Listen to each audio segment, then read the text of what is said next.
Fala pessoal, iniciando aí mais um fechamento de mercado. Hoje, dia 18 de fevereiro, mais uma terça-feira, e vamos aí para as atualizações do dia. Lembrando que se você ainda não é inscrito no canal, inscreva-se aqui embaixo. E caso goste do conteúdo, considere aí deixar o seu like, porque ajuda muito o meu trabalho aqui desse lado. Beleza? E para quem quiser, meu Instagram aí, fico sempre à disposição de vocês por lá também. Beleza? Dito isso, pessoal, um dia hoje bem tranquilo, um dia sem muita volatilidade.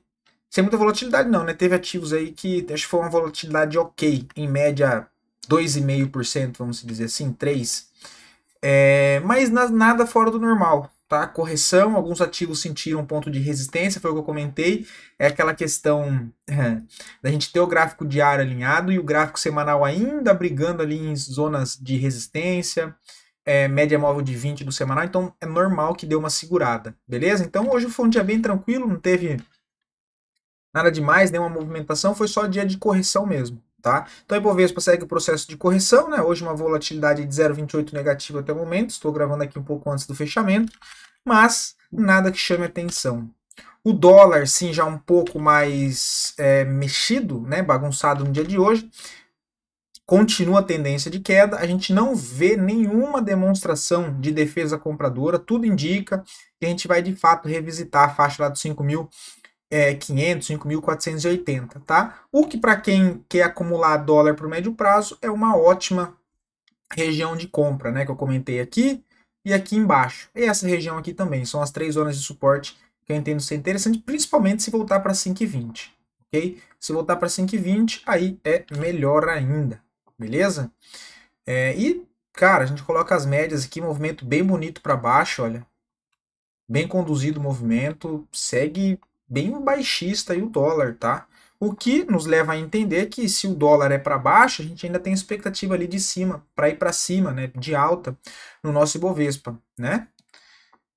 Dito isso, partindo aqui pro gráfico, já vou começar olhando o euro, tá? Pessoal, me perguntaram aí o que eu acho do euro para médio prazo, quais são as regiões que seriam interessantes para quem quer proteger uma parte da carteira com o euro.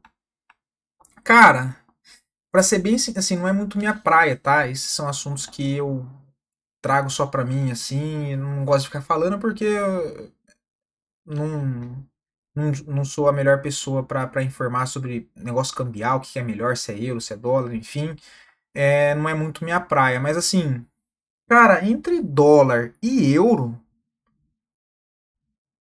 pensando em coisas mais política e outras situações que não entram em vigor falar aqui, se fosse pra ir entre euro e dólar, cara, eu iria de dólar, tá? O mundo todo é endividado em dólar. Então, se os Estados Unidos tentar salvar a dívida deles, o que é quase impossível, mas pelo menos tentar, uma das probabilidades que corre a chance deles fazer é forçar que os outros países vendam títulos americanos para eles recomprarem e acabar sugando a liquidez do dólar, né? Então, assim, num cenário de crise, de guerra, enfim, eu acho que seria mais viável ter uma parte em dólar, do que o próprio euro, mais pela questão do dólar ser a moeda assim mundial, tá? É mais por isso mesmo, tá? Mas regiões que eu acho interessante de euro. Cara, se eu tiro aqui o zoom, a gente está num longo canal de alta, tá? Um longo canal de alta. Fica simples, região aqui, olha, 5,68, que seria euro a 5,68. E uma região que se voltar aí eu acho interessante, melhor ainda, é aqui embaixo, ó. Essa região aqui, ó. Ou se voltar aqui, é uma região bem compradora para euro, tá? Que seria a região dos R$ 5, né? 5 e 100, o que seria euro a R$ 5. Essa região é bem interessante. Mas a primeira seria aqui embaixo, 5,70. Beleza? Sempre comprando fracionado, né? Às vezes vai pagar mais caro, às vezes um pouco mais barato, mas vai estar sempre ali um pouco na média, tá? Bom, enfim, olhando aqui os mercados agora que lá fora também parece que hoje foi mais tranquilo. Temos S&P na tela, ainda segue aí com a volatilidade bem baixa no dia de hoje, ou seja, uma contração de volatilidade monstruosa, e sabemos que contração de volatilidade antecede alta volatilidade, beleza? Então a gente está comprimindo aqui nessa região, principalmente nesses dois últimos dias, né? No caso aqui foi sexta-feira e hoje terça, porque ontem não teve pregão lá nas bolsas de fora, né? Foi feriado. Enfim, expectativa é que consiga de fato fazer aí o pivô de alta e abre espaço para buscar alvo no 6.330, tá? É impossível se a gente tiver uma movimentação de alta aí no S&P, ele acionar esse pivô, começar a entregar movimento direcional, dê uma mexida aí nos mercados, a gente tenha um pouco mais de volatilidade, tá? O que é interessante, né, para renda variável de curto prazo, que é o nosso caso aqui, né? Que por enquanto bem parado ainda, né? O Nasdaq nada, o petróleo não perdeu fundo, olha, não perdeu fundo, tá tentando se segurar aqui nessa região, é uma região aqui importante. O que não pode é perder fundo do 74. Perdeu 74, ele mira a região do 72.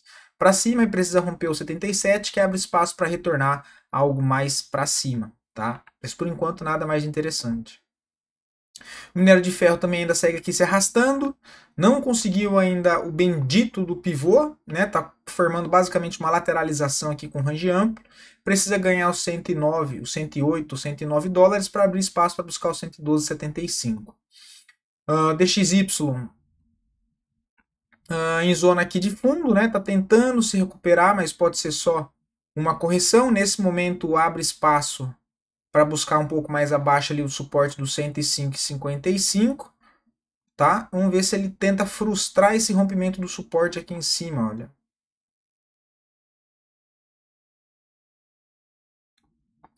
Isso aqui, né? Porque ele deixou um doji ontem. Ontem. Hoje dá uma reagida para fechar aqui em cima, olha, pode ser um padrão de uma tentativa de reversão aqui de curto prazo para tentar jogar isso aqui para cima de novo. E aí, se ele perder fundo do 106,54, é mais um pivô de baixo, o alvo continua sendo 105,60. O DAX segue subindo, mas se fechar assim não é interessante, né? Pode ser um padrão de reversão de curto prazo, olha lá.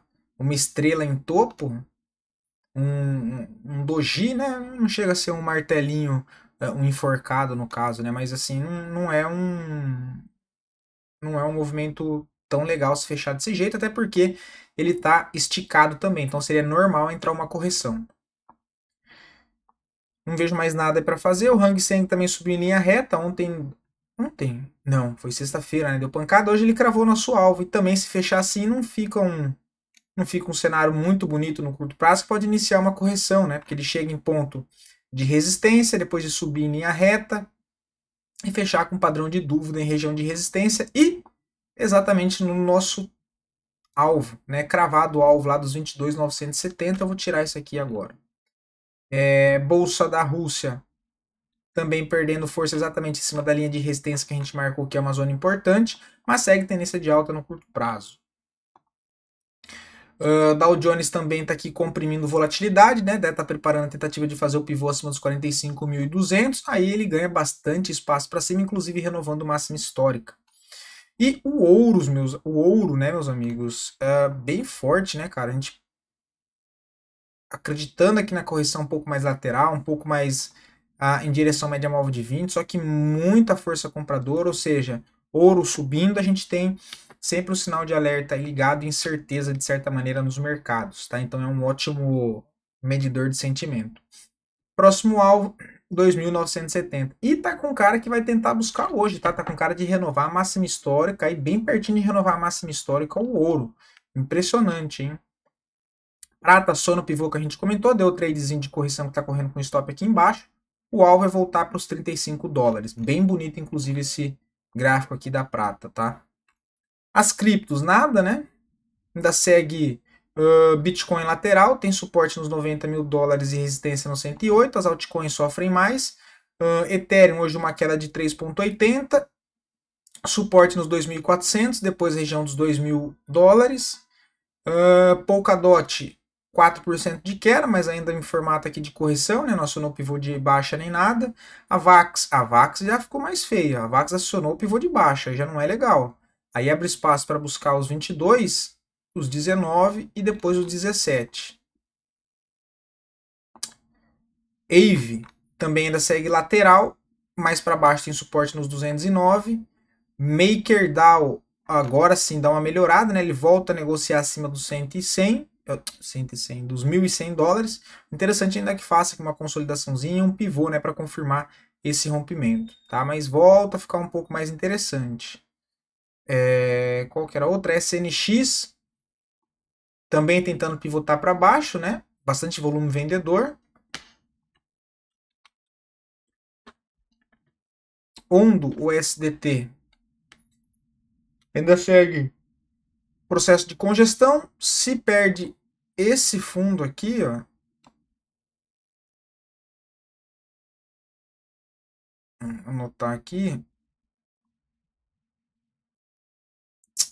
Ai, cara, esse negócio ainda me mata do coração. Também nada interessante, ainda segue aí em processo de congestão, tá? Que é a Undo.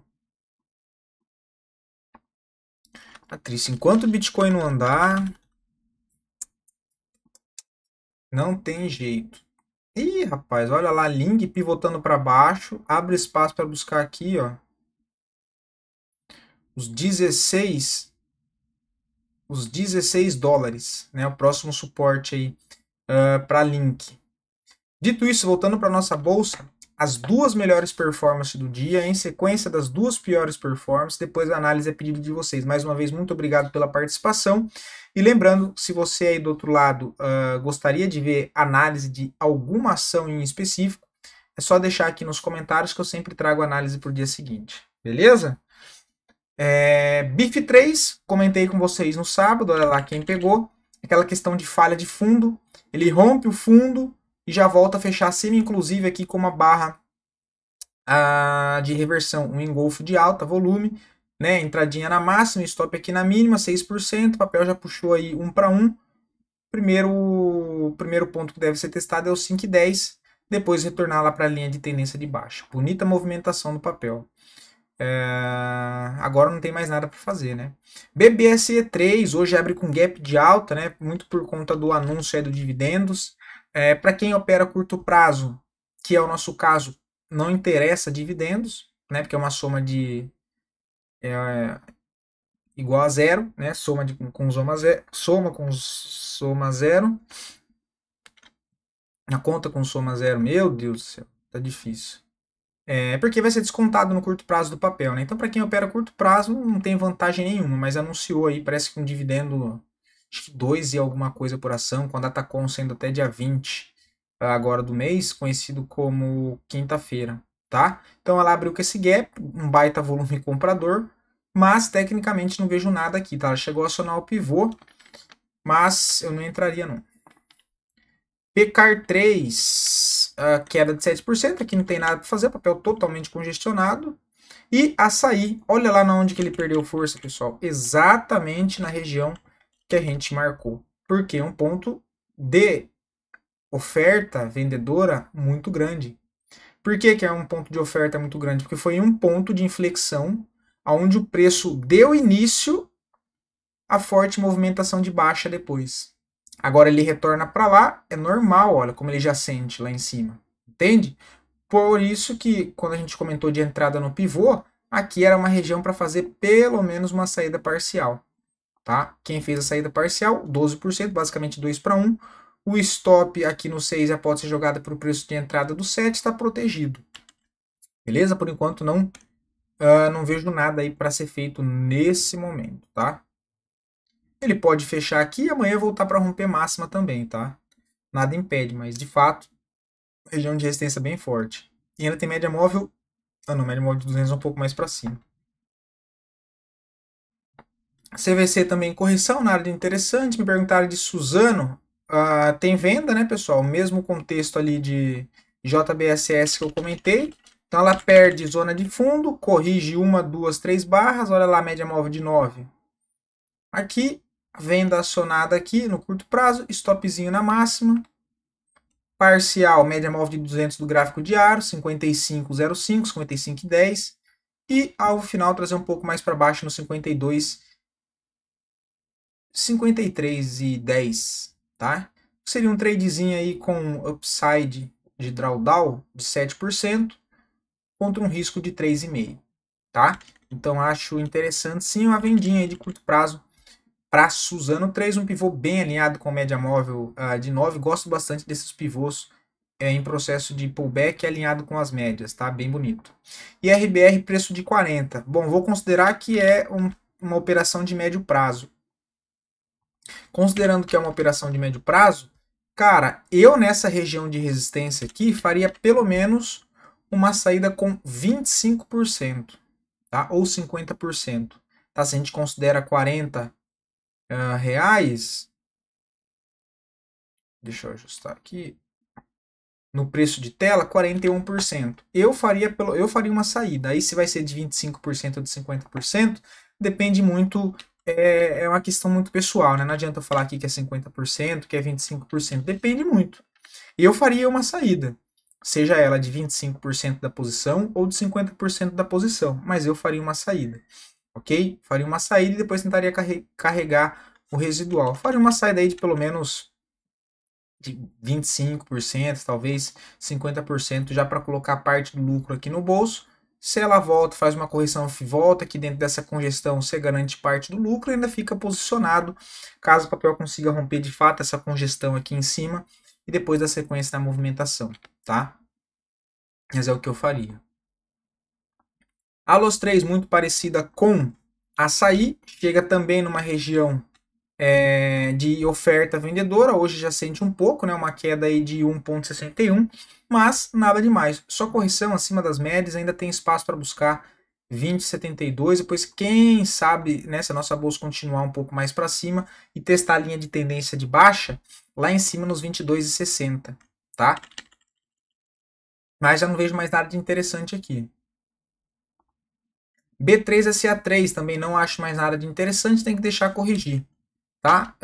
Deu compra aqui embaixo no rompimento da congestão, depois deu alguma compra aqui embaixo, aí trade de correção que eu sempre comento com vocês, olha, trade de correção aqui nessa região, mas agora aqui já não tem mais nada para fazer, tá no meio do caminho, tá? Seria interessante se o papel volta aqui para a região dos R$11 fazer uma correção, tá? Ou fica aqui consolidando até a média móvel de 9 de 20 se aproximar um pouco mais do preço, tá? Mas não vejo nada interessante agora. Taions também não vejo nada interessante, o papel está totalmente congestionado, vamos tirar o zoom, não vejo absolutamente nada para fazer no papel, tá? Nem compra, nem venda. E VVB11 tem uma leve diferença aqui, né? Se a gente pega o S&P 500, que é o índice que o VVB11 replica, ele está próximo do topo, né? O S&P que a gente acabou de olhar aqui. O ETF ele está bem mais lá abaixo nos 388. Então, só para ele voltar no topo, já dá 8%.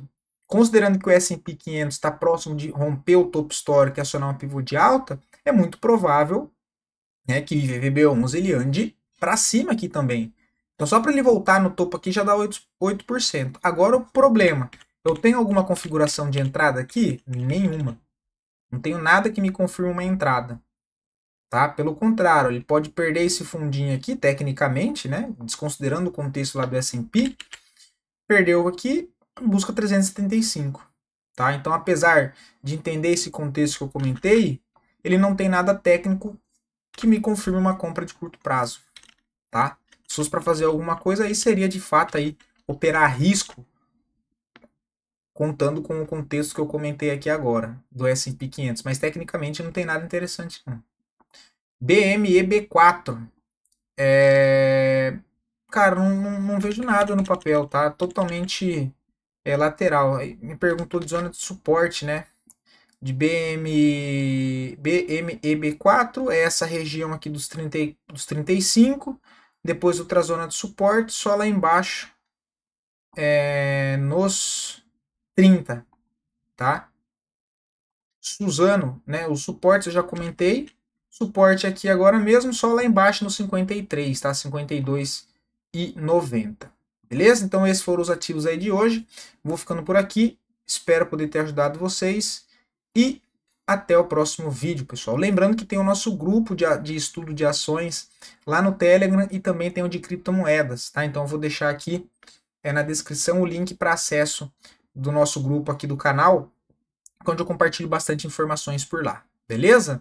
Abração e até mais.